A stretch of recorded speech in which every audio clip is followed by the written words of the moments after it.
سرخط خبرهای مهم. نرخ طلاق در تاجیکستان بالا رفت. فاجعه در فرخار، یک زن خود 4 فرزندش را به دریا پرتافت. پتنت و انداز برای مهاجران بالا می رود.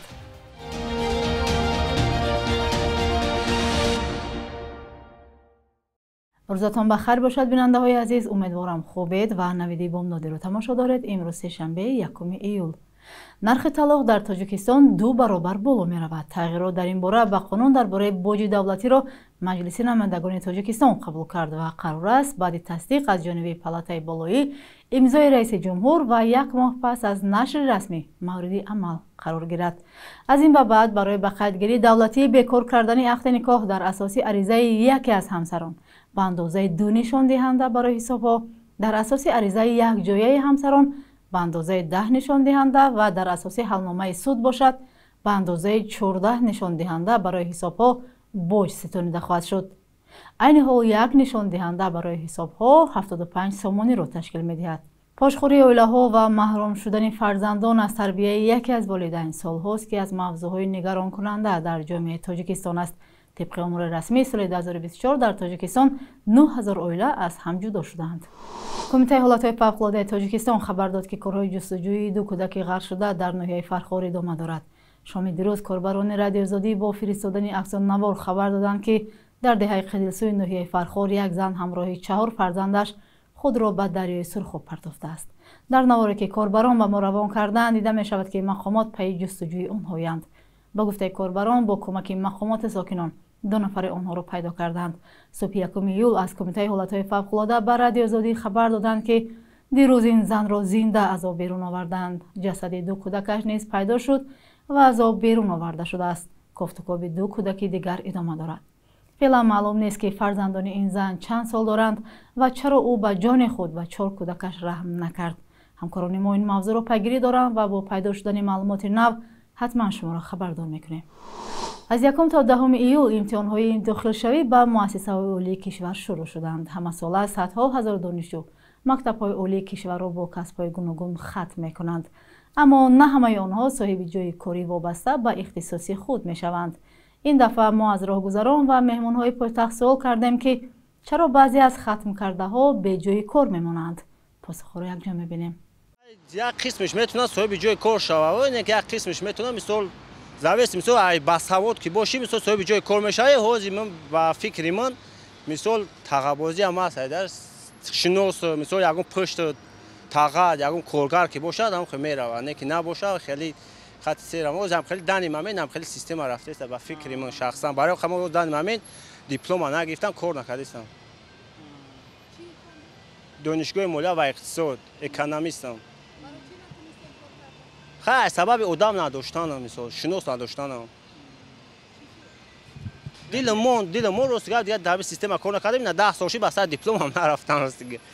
باز داخلشوی در تاجیکستان به نهایت آسان نیست یکمش.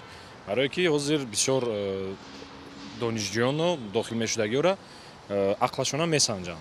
تست میگذارونن همه بر عقل خودش اگر داخل شود بر عقل خودش بودجه دیما داخل شود انا دیپلمی که وقتی گرفت در تاجیکستان حاضر کار بسیار است. نه که راستگاه ما متخصص نداریم. جوانانی حاضر خوندن در که میدونن میخونن و نه که تو درجه عالی را نه. 2 درجه عالی را نه. دیپلم میگیرد و نه که بعد با اختصاص خودش کار کردن نمیتونن. برای که در وقت خوندنش اهمیت دادگی نیست. بعضش میوه بعضش نمیوه. مقصد بعضش هست که کوشش میکنن مقصد وای میکنن با همو جای کاری خودشون اقتصادی خواندگی خودشون جای کارشون یافته کار کنن. بعضش خیلی نمیوان شرایطشون موجود وای باشه موجود یگون وای دیگه میپرتوان هم خیلی میروان روسیه یا یگون دولت‌های دیگر میروان کار کنیده مقصد. ما خودمان پسرچم سال دیگه داخل کردنیم. همنا اکی امسال یگونجا کار کردن در کار کمتر جمع کردن در کار که شتابی باید داخل کنیم شتابی آینده عذاب نکشده میشوه. همه آدم حرکت کنه همش میشوه انشالله. همین سمی گلانی خوندن در کاره خیلی پراگولکا کردن در کار نیست. ما دیگر خیلی خوندیم اینا دیگر خیلی میخونن. روزی درست کوچه ها میگردن ما وقت نداشتیم. ما و شما خوندیم راست را گویم مگر. آخه برای چی در کوچه ها میگردن پدر مادر چقدر پول میته پیسه میته مهنت میکنه وای که نخوند او دیپلم همه داره. من پیش من در چندین تا شاگردا اومدن دیپلم داره دیپلم سرخ نمیتونه کار کردن نمیتونه. با میگه که شما ما راه نمیتین کلان سالا. من تو در راه دادم گیر من خودم میروم با پای خودم میروم. من کردم خدمت نیکی باید نمیدوند چرا. بیننده های عزیز شما به این موضوع چه نظر دارید؟ به ما نویسید.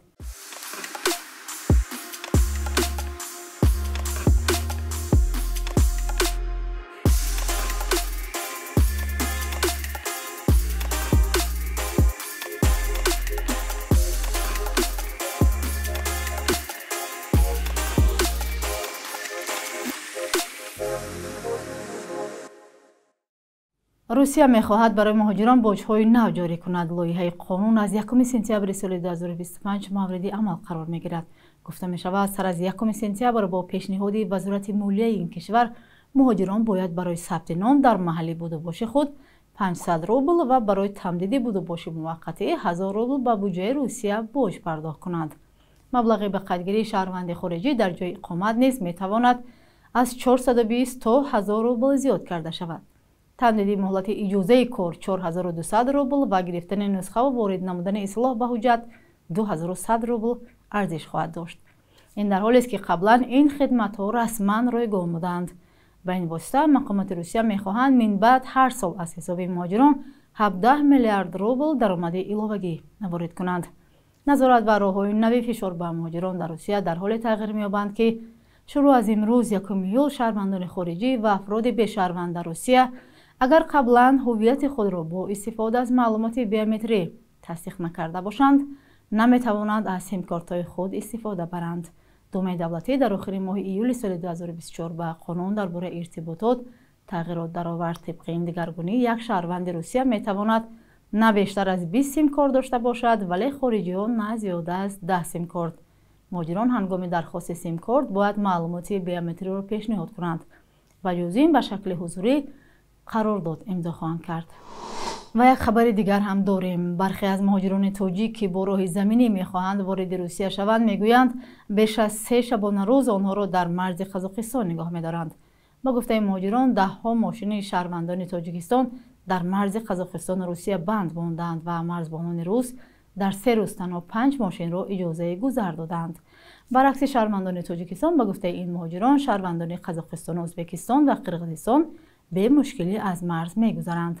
چندی از کاربران با ارسال ویدیو به رادیو آزادی گفتند که بین مهاجران بند مانده زنان و کودکان هم هستند. سالهای اخیر مقامات روسیه تفتیش و نظارت را نسبت به مهاجران آسیای میانه مخصوصا شهروندان تاجیکستان سخت‌تر کردند. در بخش یک روز تاریخ از مهمترین تحولات تاریخی برای امروز 1 ایول خبر می‌دهیم.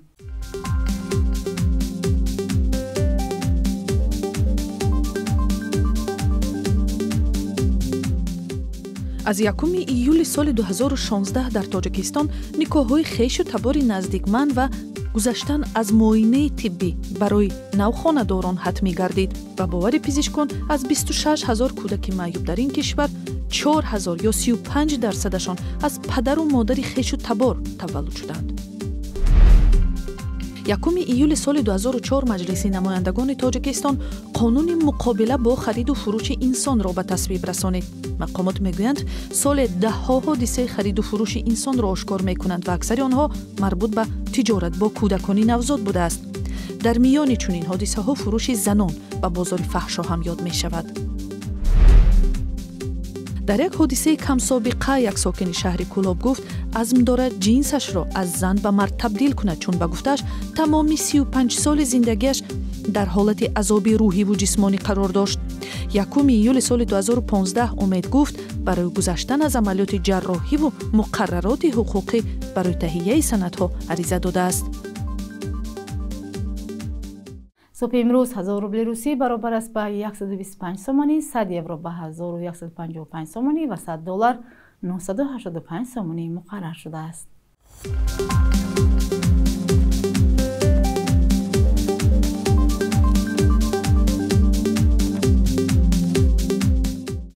بینندگان عزیز، اینجا رسیدیم به پایان برنامه، اما شما میتوانید دوام روز خبر و گزارش‌های نوی ما را در سامانه رادیو آزادی با نشان azadi.org و شبکه‌های اجتماعی تماشا کنید.